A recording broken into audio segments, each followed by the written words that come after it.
Good morning, my dear students. I hope you all are enjoying your and you all are enjoying and utilizing your time in this lockdown session. Today we will discuss the poem "The Road Not Taken," written by Robert Frost. As it's displaying on screen, that this is a well-known poem is about making choices and the choices that shape us. Robert Frost is an American poet who writes simply but insightfully about common, ordinary experiences. So what is the central idea of this poem? So, if we'll talk about the central idea, this poem actually about making choices in life and the choices that shape our future.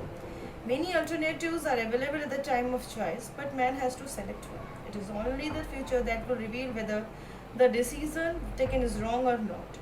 After taking decision, we cannot undo them. We can only regret them. Even if we wish, we cannot start all over again. So, taking the right decision and making correct choice is very crucial to an individual's life. Any wrong decision or choice can spoil our life. So, here is the introduction of the poem. The poem, as we have discussed earlier, it symbolizes our life. The poet says that the path we don't choose our life is the road not taken. He describes his feeling about that choices that he had left in the past. The path which we have chosen decides our future, our destination. The important message that the poet wants to give us that the choice that we make has an impact on our future, and we make a wrong choice. We regret it, but we cannot go back on it. So we must be wise while making choices.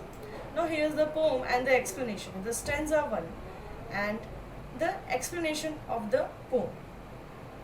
So, in the first stanza, the poet has come into the deep autumnal wood, and where the two roads have diverged into two ways, like a fork. Immediately, the poet understands that as a traveler, traveling both the roads is impossible. And here, the two roads symbolizes two ways to go in life. The poet first thought of traveling both the roads and then discarded the idea. Then he finds himself in dilemma. In dilemma means that is not able to decide in a trouble situation about the choice of roads. He found that the first road has bent in the undergrowth. The undergrowth here represents the unknown world. Now, if we'll talk about next stanza, that is stanza 2, the poet in this next stanza, the poet kept on looking at one path for a long time to check if it is the right path for him or not. And then he decided to start walking on another path because he felt that the both paths were equally good.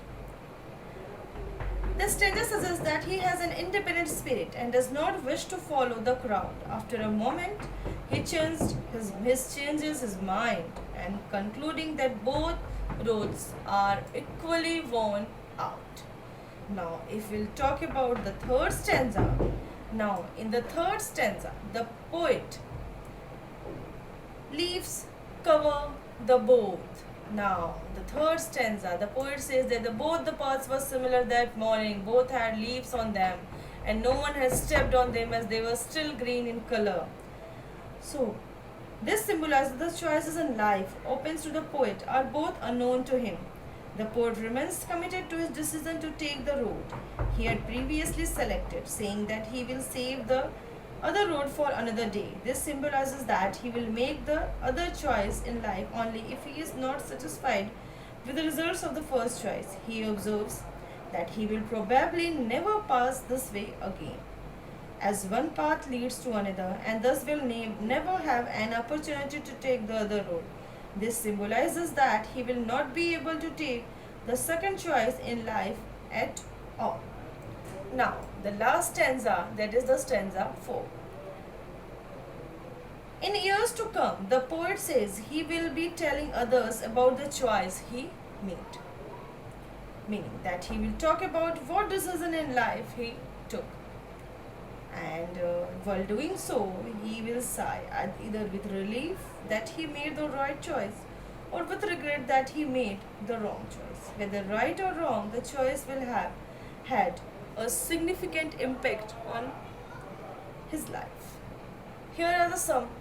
Here was the poem. Here are the some literary devices used in the poem. The road not taken some poetic devices. First one is assonance. What is assonance? It is actually the repetition of vowel sounds in nearby words. I have given you the example also in which line it has been used. The rose diverse in a yellow wood. The O sound is repeated in rose and yellow. Now next one is personification, a figure of speech which is used for an inanimate object or animal, birds, look or feel human. It is described in line 8 because it was grassy and wanted wear. Third one is imagery. Imagery means to use figurative language to represent objects, actions and ideas in such a way that it appeals our physical senses. Line 1, that is two roads divers in a yellow wood, it gives a picture in the mind. Line 11 and 12, that is, and both that morning equally lay in leaves, no steps had trodden blade. Actually, this is not an imagination, it is imagery or picturization, which is a poetic device, meaning the pattern of the images or pictures coming in the mind from what is written in the poem. And metaphor, last one, alliteration. Alliteration, the occurrence of the same letter or sound at the beginning of adjacent or closely connected words. And repetition, as the word suggests, repetition means edges is repeated. Two roads diverge in a wood. This sentence is repeated in stanza 1 and 4. And last one, that is metaphor, a device which compares two things or qualities which are alike. This whole poem is a metaphor because the poet is metaphorically comparing the poets in the wood to the choices one must make in life. So here the students, it is the summary. It is the summary of the poem. And now question and answers I have given some answers also. I have given reference to context. In this, you have to answer the questions, and I have given you a long answer questions that is of 100 to 150 words. I hope you got the poem, and now I hope you will do your work according to your chapter. So thank you so much, students.